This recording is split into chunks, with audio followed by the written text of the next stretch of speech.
Laçının Bəyli kəndinə növbəti köç karvanı yola düşüb. Bu mərhələdə kəndə 38 ailə, 153 nəfər qayıdır. Hazırda Qarabağda və Şərqi Zəngəzurda böyük qayıdışa dair Dədə-baba torpağına köçən sakinlərlə yanaşı, bölgədəki layihələrdə çalışan, ayrı-ayrı qurumların yerli bölmələrində xidmət edən, səhiyyə, təhsil, mədəniyyət, turizm, sənaye, energetika müəssisələrində işləyən 43 mindən çox insan yaşayır.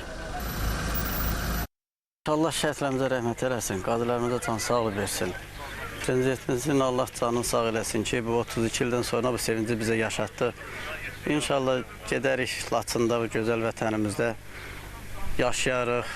Orada bu 32 ildə içimizdən keçənləri hər bir şeyi inşallah gedib orada qurarıq. Olmayanlara qismət olsun, öz ata-baba yurdumuza qaydırıq. Yani bunun sevinci başqadır. Bu tamam başqa bir hissdir. İnşallah gedək, çataq görək. Öz vətənimizə 30 ildən çoxdur ki, gedə bilmirdik. Axır ki, nəhayət bu gün gəldi, qismət oldu.